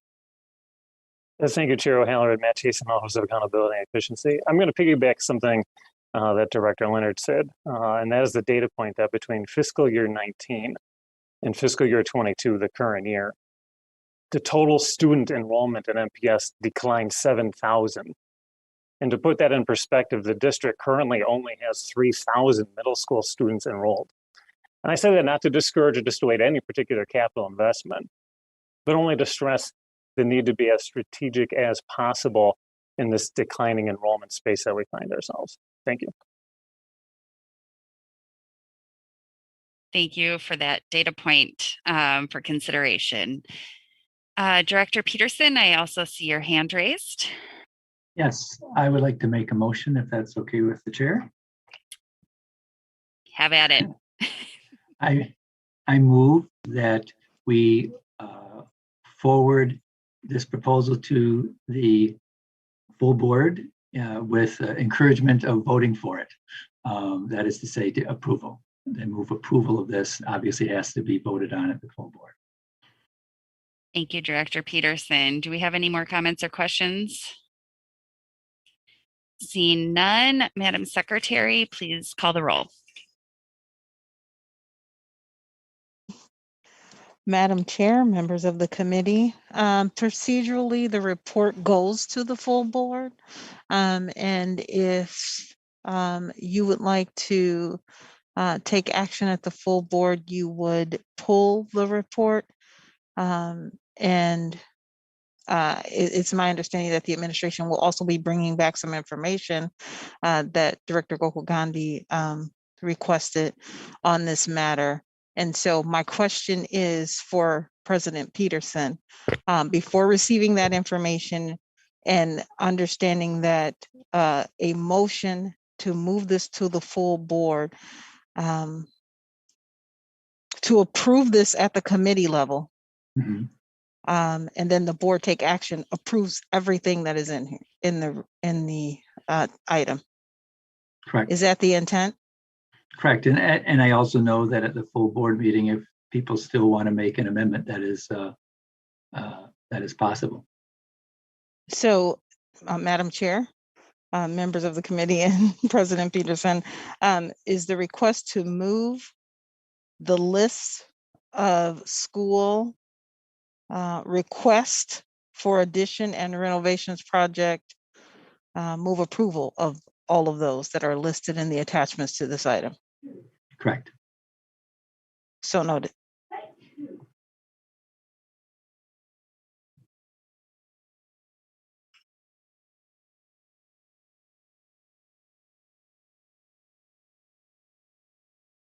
Madam Chair? Yes, sorry, I was on mute again. Okay, So so what I'm hearing, we're just gonna forward this on. And then at this time, we're not taking a vote, or we are voting to move this forward, move the recommendation forward. Madam Chair, members of the committee, it's my understanding that President Peterson moves approval of the school request for additions and or renovations project as listed in the attachments to this item. Okay. Then please call the roll. On the motion by Director Peterson, which moves approval of the school request for addition and or renovations projects as listed in the attachments to this item. Director Carr. Aye. Director Garcia. Aye. Director Gokul Gandhi. Aye. Director Herndon. Aye. Director Leonard. Aye. Director Peterson. Aye. Director Seamson. Aye. Director Taylor. I'm not sure if she's. And Chair O'Halloran. Aye. That's 8 ayes, 1 temporarily absent. The motion passes. Thank you, Madam Secretary. What is the next item then, please? The next item is item number 3, which is a report with possible action on the fiscal year 2022-23 estimated enrollment, revenues, and long-range fiscal financial forecasts. This is an informational item, and although it has been noticed for possible action, no action is required. Thank you. Will the administration please present the item? Halloran and members of the committee, as a part of our long-term facility for financial planning, we continue to provide the board with the 5-year forecast. Lynn Rule is with us this evening to provide explanations of the forecast performance summary and historical enrollment trends. And after Lynn has completed her presentation, we'll be more than happy to answer any questions that you may have. Lynn? Hello, Chair O'Halloran, members of the committee. Lynn Rule, Director of Financial Planning and Budget Services. The FY23 enrollment was projected by using historical data. As you know, enrollment declined the last 2 years during the pandemic. We are projecting that enrollment will continue to decline, but at a slower rate. With these adjustments, the enrollment projection is falling by approximately 1% in FY23. The enrollment trend graph shows the total enrollment and each type of school broken out by color. The Office of Finance and the Office of Accountability and Efficiency worked in partnership to develop the School Operations Fund Draft 5-Year Forecast. The forecast was created using historical information and projections of the increase in costs. Please note, the revenue amounts are very conservative. Matt Chasen will now go into more detail on the forecast. Matt? Thank you, Lynn. Matt Chasen, Office of Accountability and Efficiency. The broad overview of the forecast continues to show some challenges on our financial horizon. Specifically, we project that the rate of growth and expenditures will exceed the rate of growth on revenues. And that is what produces the deficits and the cumulative deficit that you see at the bottom of the pro forma summary in front of you this evening. I'll wade through a little bit of the detail on each line item here. Those matters of particular note. On the revenue side, as Lynn had said, what you see before you is a current projection that represents a flat revenue curve. Subsequent to the production of this forecast, we have received guidance from DPI that will likely revise our revenue projections downward. To put that into English, we should expect less revenue than what we have projected here. And that is a result of the movement in the declining enrollment exemptions and formulas used to calculate our revenue limit. We'll obviously continue to closely monitor that as we go through this budget cycle and updating the forecast as we receive updated information from DPI. Stepping then down a row into the expenditure area, we begin with the salaries and other wages. There's something that requires a little bit of additional explanation on the salaries and wages when comparing FY22 to FY23. You can see that there's actually a slight decrease. And the explanation behind this stems around, as you may recall, in the FY22 referendum supplemental budget, there was an allocation of $26.5 million that was made to the attraction and retention of certificated staff. That particular allocation rolls up to, in the pro forma, the salaries and wages that you see here. If we back that 26.5 million out of the number you see in FY22, you get something that's closer to the actual payroll out the door that's budgeted. And then that produces what is essentially a $25 million difference lift between 22 and FY23. And that's more in line with the projections one would expect to see with cost of living increases and fully funding steps and lanes on the salary schedules.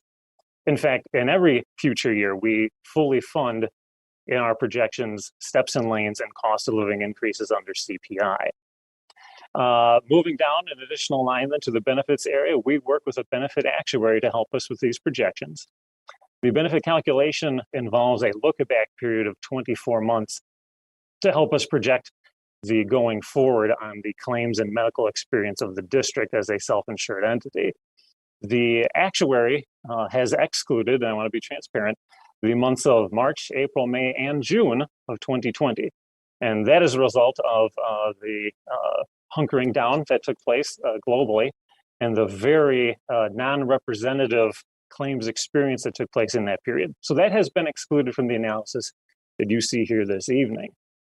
The actuary does note that the most recent claims experience that we are seeing here in the district is in fact increasing closer to the pre-pandemic levels that we saw historically. So that is reflected here. Additionally, we have fully funded the other post-employment benefits fund, otherwise referred to as the OPEB trust fund. This is for the retiree health benefit. It also reflects fully funding the level funded dollar amount for the change to the retiree health benefit eligibility formula that was adopted in 2020 as well. In the benefits area, we also reflect the increase to the ERS city pension obligation, which is an increase of approximately $10 to $12 million per the funding that the city requires of us for our ERS pension eligible staff in the district. And then lastly, I know you were keeping track. Last year, we had the supplies and materials projections a little bit less than the amount that you see here. You can see anywhere between a $15 and an $18 million lift annually compared to what was projected in each year going forward last year. That's a result of us fully funding a phased-in textbook adoption over the next 5 years as well. And with that, I'm going to turn that back over to CFO Kreitzman for additional comments.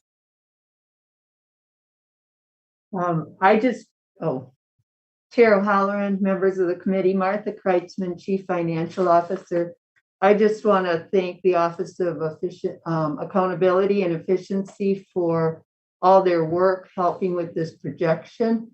And we're ready to answer any questions you may have. Thank you for this presentation. Madam Secretary, do we have any people registered to speak on this item or any public or any comments received to the governance email? Madam Chair, we have no requests to speak on this item. Okay. No public testimony. Thank you. Do committee members have comments or questions? Going once. Going twice. Oh, Director Leonard, then Director Peterson. All right, Director Leonard. All right, this is always the hardest meeting item for me to stomach. I'm sorry, I just have to be very honest. I have always watched enrollment. Every time we get to the 5-year projected agenda item, I'm always at those board meetings. And this has been going on for a long, long time. So I first of all thank the Office of Accountability and Efficiency. It's best to know what's coming our way before we get in the sailboat. Okay, so but I think I want to make one comment that's just I think has to be taken very seriously. When you're looking at our projected enrollments for fiscal year 23, our traditional school population will be under 60,000 students. That all of a sudden makes all of those other enrolled students in those other, non-instrumentalities and traditional and alternative, et cetera, much more important, much more efficient or effective. And I think we have to keep this in mind. I just I can't stress this enough that I remember that many years ago hearing that when we went under 60,000 students, we were at true risk of insolvency. And I think that that's something we have to understand or at least engage in and make sure we understand it clearly. And maybe Mr. Chasen can do a better job of explaining insolvency with enrollment numbers. I'm certainly not an expert on that, but anyway, I just have to make that comment. I'm very concerned about it. Sorry. Thank you, Director Leonard. I think it's, a wise observation. Matt Chasen, do you have any comments or response to Director Leonard's comment about 60,000 in traditional schools? Chair O'Halloran, Matt Chasen, Office of Accountability and Efficiency. No, the point is well taken, and there were back in the day statements made about what it would mean to the district if we ever reached a sort of tipping point in the district. Certainly, the referendum has changed that slightly. Additionally, the non-instrumentality enrollment charter schools has changed that as well. We continue to see upward inflationary pressures on our salaries and wages and the medical experience. And while the actuary has always provided us prudent numbers, if I'm being transparent with the board, those have traditionally been overstated. And that has allowed us to extend sort of the runway on any type of tipping point based on a hard enrollment number. There are a number of fixed costs that we have in the district that stay regardless of the size of the district, regardless of the enrollment. A lot of that is related to the retiree health benefit, pension obligations, and debt obligations of the district. And as we see declining enrollment, the ratios of those balances per student, right, is ballooning. And it is ideal that we reach a sustainable level of enrollment, a stable level of enrollment, to help blunt any particular financial stresses coming at us. Thank you for that explanation. I see Director Peterson, then Director Herndon. Director Peterson? Yes, thank you. I second the comments by Director Leonard, and this is always a time where I'm sort of, my mouth falls open and I think, oh my God.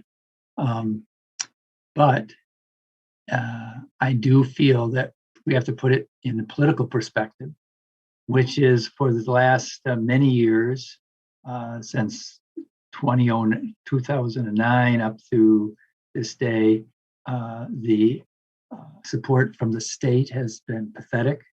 It hasn't kept up to inflation. Most recently, we've seen this year and next year, flat budget to the schools. And this comes even though, as was announced today by the State Fiscal Bureau, that there's $2 billion more coming in than originally anticipated.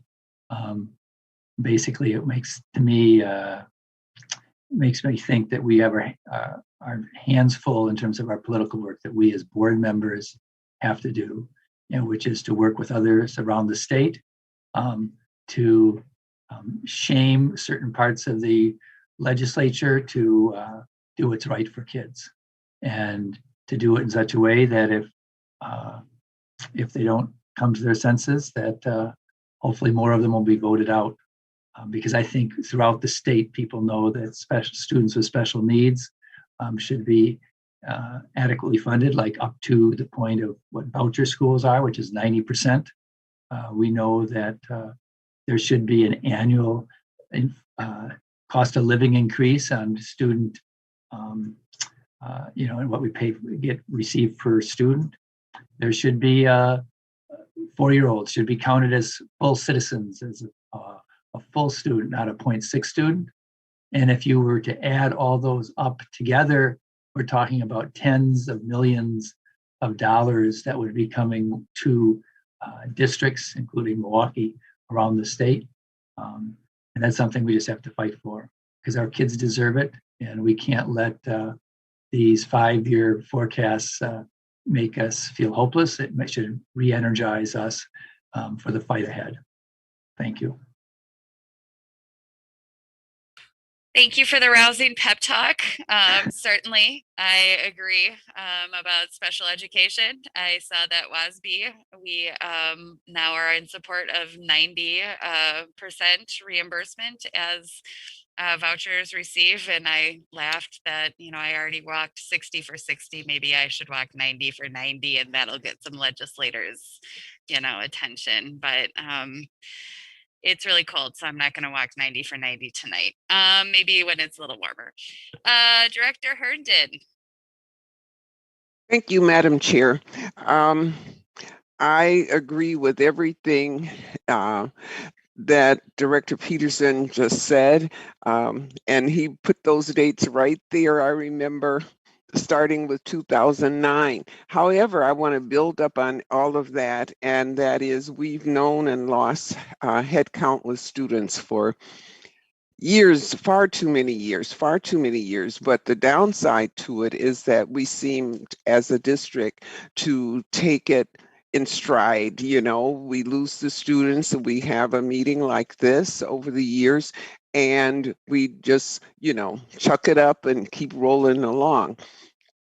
In my opinion, we're going to have to make a concerted effort to bring students into the schools and retain the students in the schools. We need a strategic plan to do that. We have competition these days, and we've had competition for far too many years.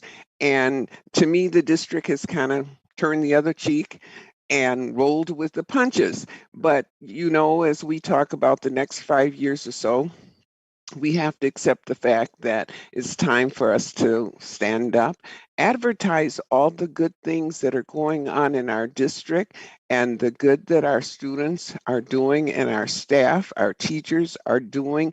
We must promote that.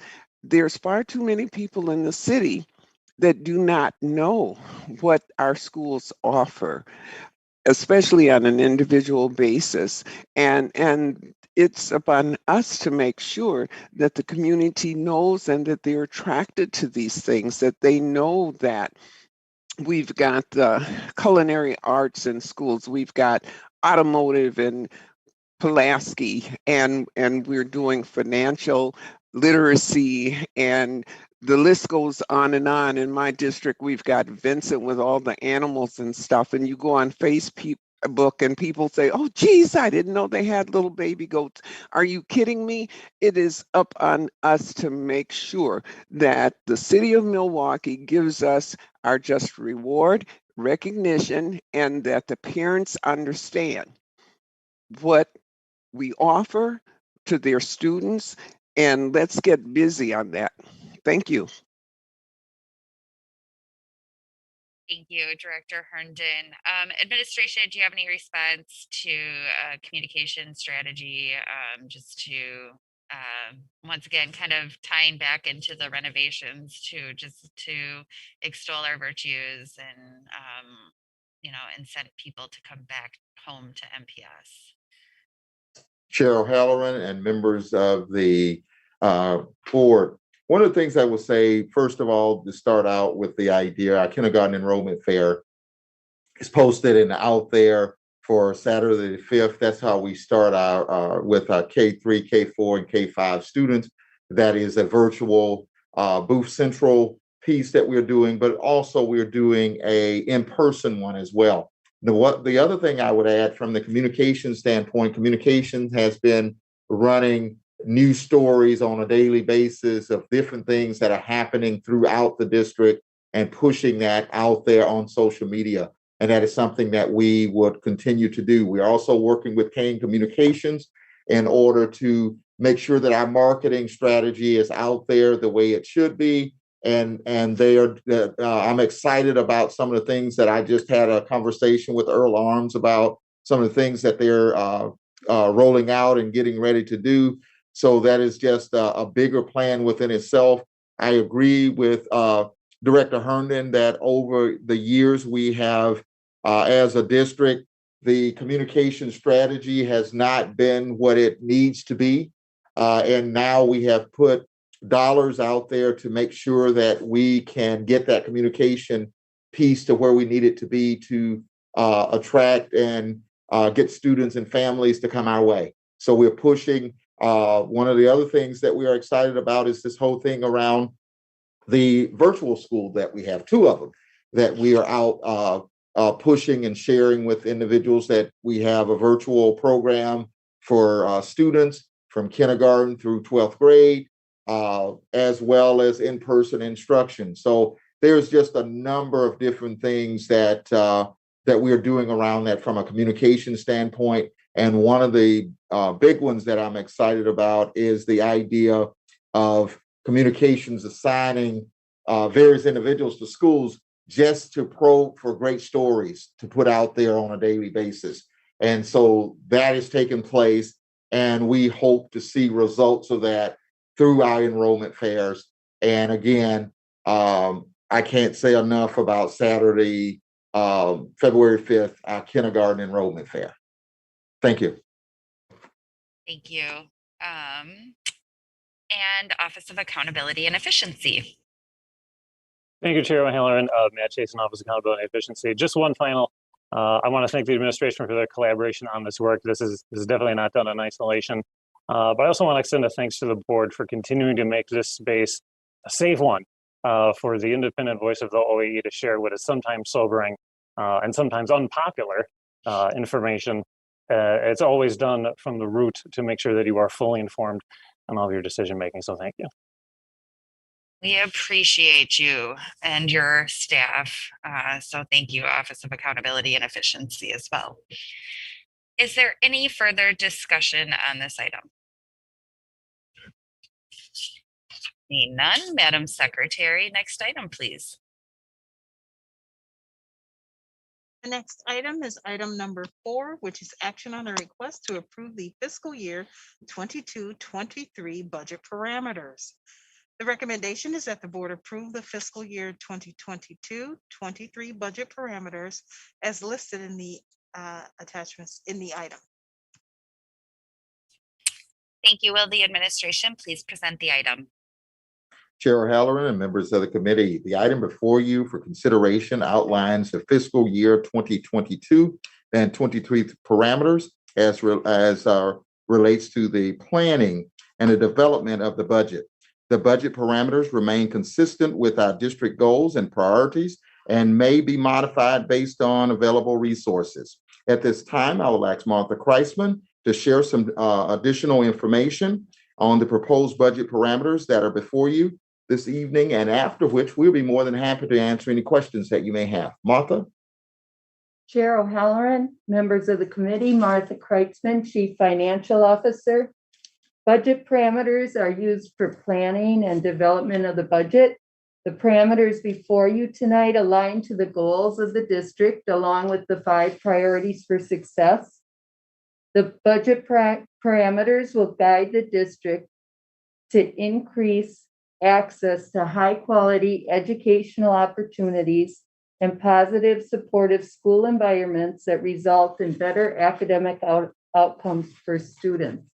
These parameters are being planned for the fiscal year 2022-23 budget. There are 13 proposed parameters that build on past parameters and reflect priorities that have been discussed throughout the year. I would be happy to read the proposed parameters, otherwise they are before you, and the administration looks forward to your discussion and input.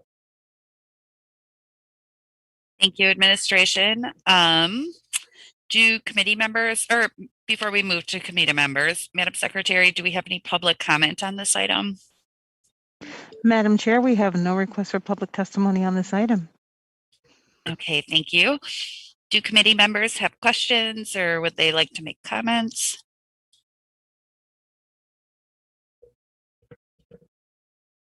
Wow. Quiet crowd this evening. Director Herndon. I have a question on item number 3, I think it is, where it says allocate resources to the areas of school, library, art, music, and physical education. I know that a lot of the funding for that came out of the referendum, which was prior to the ESSER funds, the pandemic, that whole thing. So where does this fit in at this point? Do we need to allocate more funding, or what is the objective? Administration. Chair O'Halloran, members of the committee, Martha Kreitzman, Chief Financial Officer. As these parameters build on parameters that we've had and add to them, that one is one just to keep in the forefront so that we continue in the process of adding to. So with our referendum, we still have another year of adding to the art, 2 years. We're on phase 3. We're on phase 3 of the art, music, physical education, and library. So it's in there because each year we have a new proposed budget and we want to make sure that we keep that in the forefront. Thank you very much. I'm glad to hear that, by the way. Thank you. Director Herndon, do you have follow-up or should I? No, I do not. Okay. Thank you. Okay. I see Director Seamson, then Peterson. Director Seamson. Thank you. Yeah, I just sort of piggybacking off what Director Herndon just brought up. I think last year when we were given sort of like, we have many buckets that our funds are coming from. And last year we were given sort of like a couple of separate booklets explaining exactly how those funds were being used and where they were coming from. And I would just, I guess, ask that that continue for this year. I think it's helpful to us as board directors, and it's also helpful to the public, to justify like, oh, look, so you can like take this booklet or see this document and look at where the referendum money is being used for this particular budget. So if there is a way to get that breakdown again for this next budget cycle as we move forward, that would be really helpful. So just a request. Thank you, Director Seamson. Administration, is that part of the plan for this year's budget process to produce those booklets again? Chair O'Halloran, yes, it is part of the plan, and thank you for that, Director Seamson. Okay, thank you. I see Director Peterson's hand. Just want to comment that improving our art, music, BIED and library personnel, and it's increasing that and getting that in all our schools is a good way to recruit and retain not only students, but actually teachers, especially in the elementary level. It's because of those teachers that elementary teachers have a little planning time that they do have. And so it's important for that. And I appreciate the fact that that's one of our parameters. Thank you. I agree. So do we have any other comments, questions? Okay, seeing none, what is the pleasure of the committee with respect to this item? Can I get a motion? I move that we adopt this item with the administration's recommendations. Thank you, Director Gokul-Gandhi. Do we have any further discussion? Seeing none, Madam Secretary, do you have the motion? Okay, and then can you please call the roll? On Director Gokul-Gandhi's motion to move approval of the administration's recommendation relative to the request to approve the fiscal year 22-23 budget parameters. Director Carr. Aye. Director Garcia, Aye. Director Gokul Gandhi, Aye. Director Herndon, Aye. Director Leonard, Aye. Director Peterson, Aye. Director Simpson, Aye. Director Taylor, Aye. and Chair O'Halloran. Aye. That's 9 ayes. The motion passes.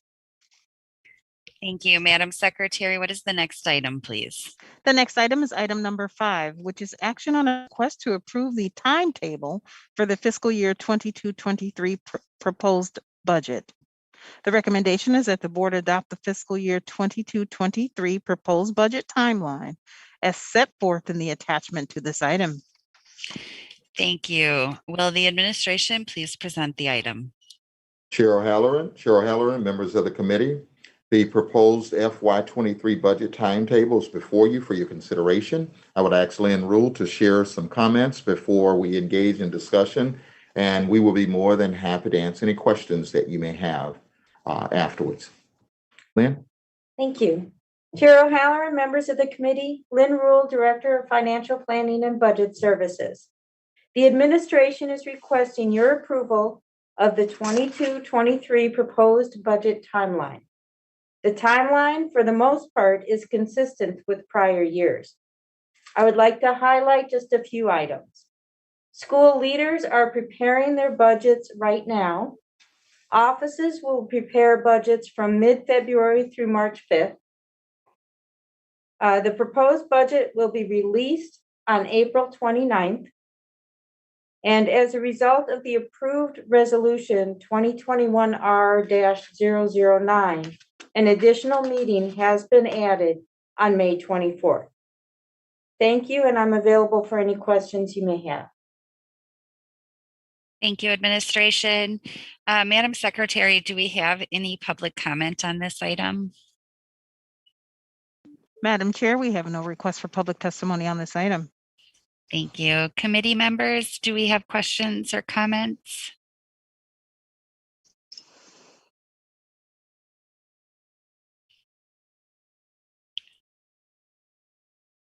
Okay. Do we have a motion? Okay. Director Peterson? I move that we approve the timetable for fiscal year 2022-23 as given to us by the administration. Thank you, Director Peterson. Director Gokul Gandhi, I see your hand. I was just going to second that motion.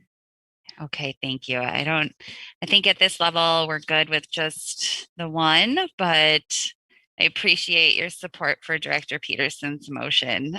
Do we have any other discussion on this item? Quiet crowd tonight. All right, Madam Secretary, please call the roll. On Director Peterson's motion to approve the administration's recommendation relative to the timetable for the fiscal year 22-23 proposed budget. Director Carr. Aye. Director Garcia. Aye. Director Gokul Gandhi. Aye. Director Herndon. Aye. Director Leonard. Aye. Director Peterson. Aye. Director Simpson. Aye. Director Taylor. Aye. And Chair O'Halloran. Aye. That's 9 ayes. The motion passes. Thank you, Madam Secretary. What is the next item, please? The next item is item number 6, which is a report with possible action on Resolution 2122R-11 regarding a budget process evaluation. This is an informational item, and although it has been noticed for possible action, no action is required. Thank you. Will the Office of Accountability and Efficiency please present this item? Thank you, Chair O'Halloran. Matt Chasen, Office of Accountability and Efficiency. So this particular work output was a result of the 11th resolution introduced in the 21-22 board year in October of 21. And it directed that the administration, in consultation with the OAE and the Office of Board Governance, perform an evaluation of the budget planning process. And so the team set about to examine policies, procedures, and best practices. Next slide, please. So the team undertook a review of 16 different administrative policies, board governance policies, and board rules. And one particular thing that stood out in our review was board governance policy 405. And that policy states that budgeting for any fiscal year shall not materially deviate from the board's goals, standards, or priorities. And it was this idea of priorities that the team really wanted to explore and unpack in the context of the current budget process. Next slide, please. So as you're familiar, as the board has just done annually, the board currently takes a review of the budget parameters and adopts them as part of the annual budget process. What is currently commingled in that parameterization that we do are, I think, implied priorities that in the current process are probably less specific and actually ranked and ordered than a true prioritization could afford them to be. And so the team wanted to explore a space in which we would separate budget parameters from budget priorities. And so the team defined essentially a view of a budget parameter as being a guiding principle that defines how the budget should be crafted. And that we would adopt a perspective to explore the space that a budget priority be a precedent of allocation that defines what the budget should fund. And so we're really discussing how a budget could be crafted versus what a budget should fund. Next slide, please. So some examples of, I think, what are very clear budget parameters, and you've seen these just a couple of moments ago, to prepare the budget based on current law or to maximize the revenue limit. One of the things that the team explored was the idea of including an equity parameter in line with the equity policy of the district, specifically that achieving equity may require an unequal distribution of resources and services. And again, these are examples that define how a budget could be crafted. The next slide, please. So then we compare those to budget priorities. And of course, these are ones that the board is also familiar with. These are not actual true priorities. A true budget priority is made up of two parts. One is an allocation, and that's what you see here. But what should accompany any true budget priority is an order of precedence. And if one were to be added for each of these here, we would have true budget priorities. Next slide, please. So the introduction and the selection of budget priorities, we would argue, would support us moving to what would be considered a priority-driven budget process. And a priority-driven budget process is simply one that attempts to ensure that those programs and services that are the most effective in our meeting our organization's strategic objectives are the ones that are funded first in the process and are funded appropriately. And you can see the quote of the GFOA on that item. Next slide, please. So a priority-driven budget process simply recognizes that in a limited resource environment, or in the case of MPS, a dwindling or declining resource environment, we simply can't do everything. I'm going to paraphrase Franklin Covey, who said, we'll always have more good ideas than we have resources to execute. And we'll always have more evidence-based services and programs that we could implement than we will have resources to perform. So you can see the perspective in the quote that's provided by the GFOA here. I'm going to provide an additional one, and that is simply that in terms of how we propose to reach the organization's strategic objectives, there's a lot of paths around the mountain. Some paths are more direct and more effective than others. And that it is these pathways that we would seek to maintain and sustain in a priority-based budget process, with other pathways then being discontinued. Next slide, please. So the team examined where and how we might be able to incorporate explicit priorities in a budget development lifecycle. And what the team had explored an idea was the introduction of perhaps a work session, an additional SPB meeting, where the board could, with the public's input, define the specific and ordered priorities in that particular budget cycle. Ideally, these priorities would be set and aligned to those that would exist in the district strategic plan, but also be an opportunity to really reflect on whether or not we are funding the programming that is leading us to the equity goals that we have set for ourselves. The approach is rather stepwise. Having arrived at that point, then it's simply prioritizing the objectives, assessing the effectiveness of our programming, and then allocating accordingly. Next slide, please. So in terms of next steps, based on the receptivity of the board to the ideas that we're bringing to you tonight, we would consider including some type of a priority review and adoption within the budget process going forward. Additionally, one of the findings from the evaluation was that the current salary schedule approval process is a little disjointed in that the board currently formally adopts the salary schedules after they've already been implemented by their mechanism through the budget. And we think there's an opportunity to improve that. I would argue that adopting a priority-based budget process can have a significant impact on our budget amendment process, both in terms of the number of amendments and the dollar magnitude of the proposed amendments as well. And finally, certainly, we would look to make sure that this is in line and part of the development of the district strategic plan. With that, I've been doing a lot of talking. I'm going to actually turn this over to Ms. Martha Kreitzman, our Chief Financial Officer, for any additional comments or perspective. Members of the committee, Martha Kreitzman, Chief Financial Officer. Thank you, Mr. Chasen, for the collaboration and for your overview.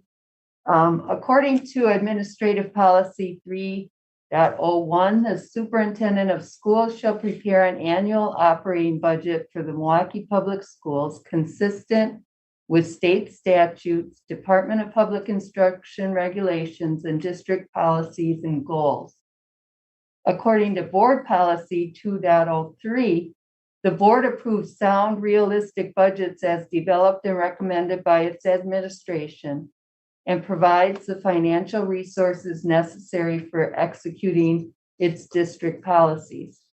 The presentation tonight lays the groundwork that will help both the administration and the board fulfill their responsibilities as it relates to the development and the approval of the budget. Having established parameters and priorities that include community input early on in the budget process will allow for more authentic community engagement, provide time for the development of a proposed budget that aligns with the priorities based on resources availability, and hopefully would lessen the reliance on amendments to have priorities met within the budget. This would also allow for more collaborative long-term impact planning that is backed by the yearly budget. While all the objectives of a priority-based budget may not be realized in the first year of transition to this model, as we improve implementation, a priority-based budget would allow for evaluation of the importance of programs so that we are implementing what has the most impact while also focusing on what matters most for the district, the academic success of the students we serve. Available for questions. Thank you, Administration and Office of Accountability and Efficiency, for this presentation. I'm going to just ask, Madam Secretary, do we have any public comments on this item? Madam Chair, we have no request for public testimony on this item. Okay, thank you. I'm going to go to committee then. I see Director Herndon's hand. Thank you very much, Madam Chair. I just want to first of all compliment Mr. Chasen on this, as well as Ms. Kreitzman and the whole administration. Really, I'm so happy to see this.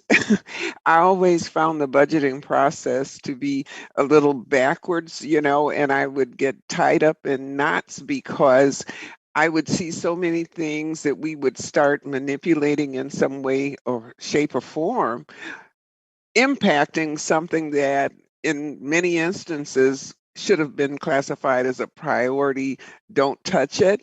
And I always found that fairly stressful. So to see this being put forth. I call it time for celebration when we start working on the budget. So thank you all so much for this. Thank you, Director Herndon. I see Director Leonard, then Simpson. So first of all, I want to thank Director Simpson for the resolution and everyone that's worked on this. And I just want to mirror what Director Herndon has said. I think this is by far the best route to go. It's much more systematic, much more important. We know sort of where our priorities should be anyway when we work on this. But my question is, in my mind, does this mean we're going to be spending a little bit more meeting times where we're actually going to sit down and work on this? Thank you, Director Leonard. I guess I would go to the Office of Accountability and Efficiency. You offered some next steps with possible work sessions or strategic planning and budget meetings. Do you have any recommendations on how to implement this?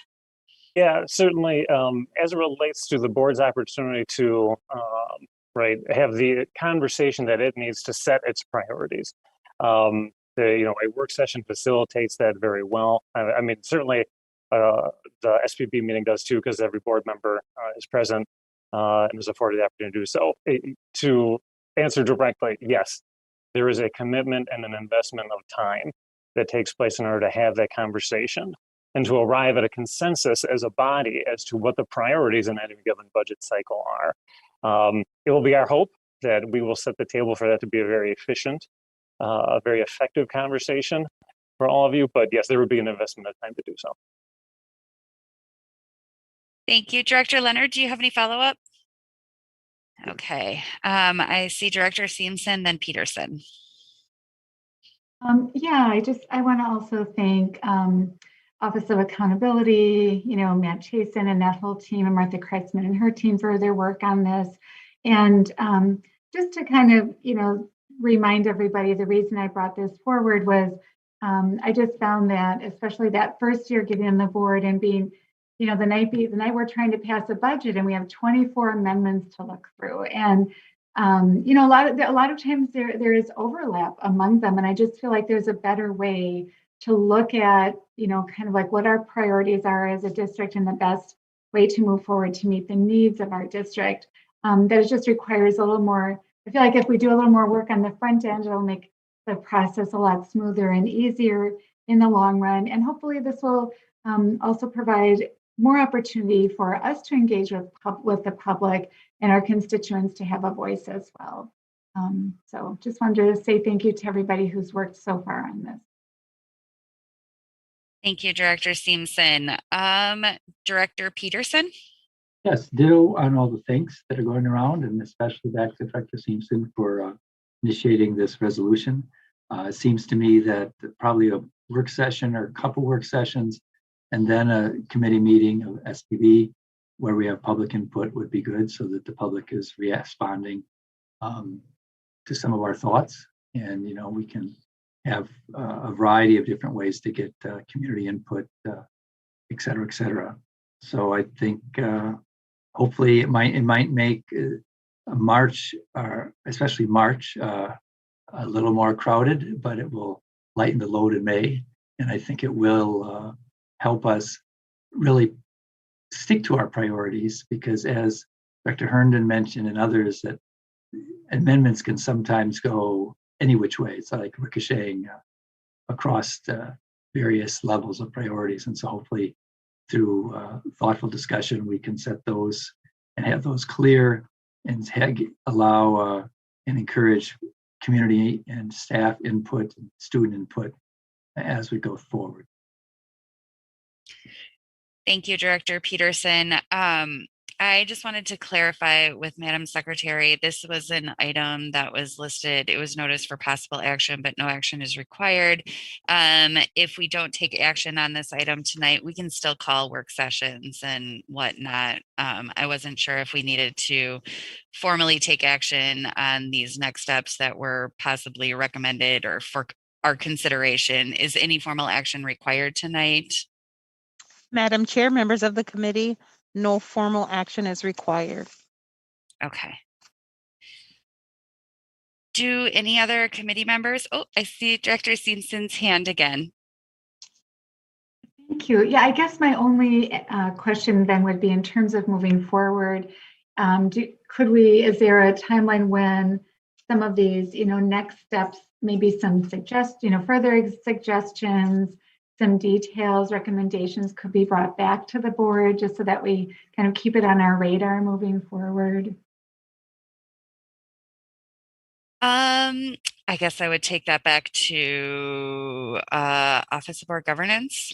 Do you have any Madam Chair, thoughts on members this? of the committee, yes, we can definitely work with OAE to ensure that all of the recommendations that were discussed tonight are planned into the board's calendar moving forward to ensure that the board does get a chance to have those conversations before making any budget decisions.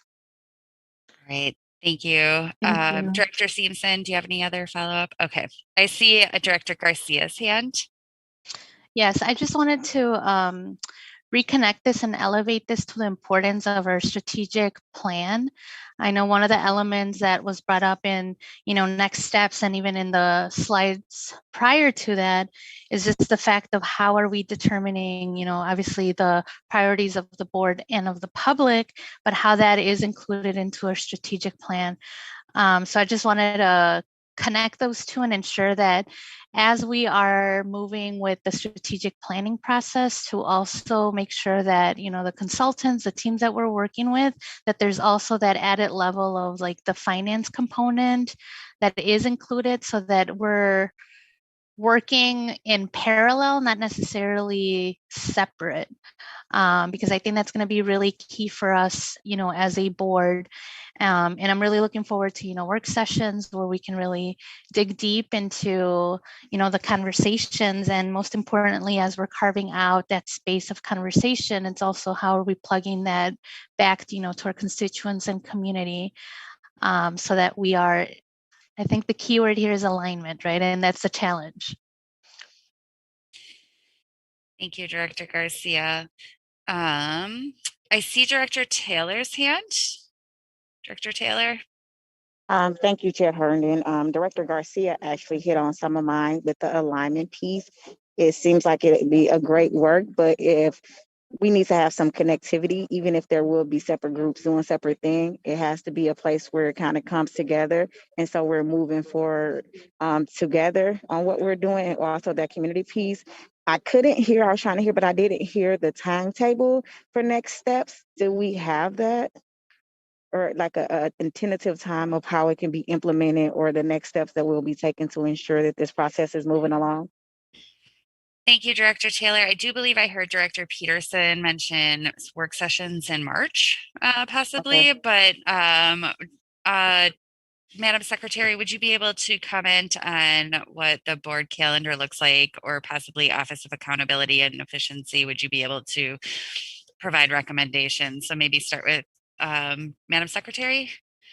Madam Chair, members of the committee, I do have the board calendar for March here, and there is, given the board's aggressiveness and moving forward with the redistricting timeline, there would be a time on the March calendar to begin the process of holding work sessions and understanding what that work session and what that work session would be like and how it aligns with the strategic planning process. So not to duplicate meetings or hold them separate, but ensure that it fits within what the planning process is relative to the strategic planning timeline as well. So there is an opportunity to hold a work session on a Tuesday or Thursday in which the board typically meets for committee meetings or for the regular full board meeting. The 22nd would be open, as well as the 1st and the 3rd of March, March 1st, 3rd, or 22nd. And then outside of spring break, we would have at least one Tuesday in April. So being able to continue that process. Thank you, Madam Secretary, Office of Accountability and Efficiency. I think you had provided those next steps within your presentation. Do you feel like that is doable and in alignment with the recommendations for the next steps? Yeah, Dr. Mann has put forward a very reasonable sort of set of dates into which we could try to schedule this. It is worth noting that a priority-based approach and the discussion of the priorities is well in advance of anything that is in a current budget cycle. And I draw attention to that simply to say that the FY23 budget development process, even though the calendar has only been adopted tonight, a lot of prep work has gone into setting the table for that work moving forward even now. And so we'll have a very candid conversation about the board about the earliest opportunity, the most important priorities can be reflected either in the FY23 budget or certainly the FY24 going forward from there. And we'll be happy to have those conversations in the dates on the timetables that Dr. Mann has provided here.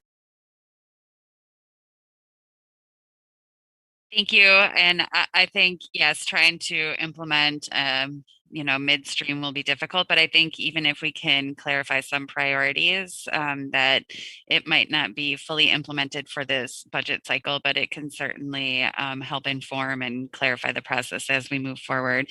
I do see the administration just came on. Did you have a comment on this? Yes, Chair O'Halloran, members of the committee, Martha Kreitzman, and I just want to reiterate what Mr. Chasen just said, because schools are already working on their budgets. Much of the groundwork is laid for how allocations are going out, and since most of our budget goes to the schools, it kind of constrains what can we do at this point, even though it seems like, well, we're just starting our budget, So I do want there to be understanding that as we have, I think it's good to start these talks now, because otherwise we end up waiting and we don't have time again, right? So I think it's important to start them now, but we have to be realistic about what we're capable to do for this budget, even though we'd want to, and what we might need to wait till the next budget for. So as long as we all have that same understanding. Thank you. And I think, yes, I agree. Shared expectations are very important in these discussions. And I see Director Peterson's hand. Yes, I was going to make some of the same points, that just for us all to be aware of what's going on now in January and February in terms of both the schools and the departments. And I know that I can speak for the board that we're very interested in hearing what the schools have planned. And I know we all are aware of the importance of trying to make sure that all of our students are in front of, are being taught by fully certified teachers who are, get the professional development that they need. We all, to reassure schools and teachers and other staff members that we understand their importance. I think that's important, because this is a sort of a new initiative, and I don't want people thinking that we're going to, in March and April, come back and try to overturn what schools have really worked on in terms of their presentations with the administration. Thank you. Thank you, Director Peterson. Do we have any other comments or questions from committee members? See none. So no further discussion? Okay, Madam Secretary, next item, please. Madam Chair, that was the last item on tonight's agenda. There being no further business before the committee, this meeting is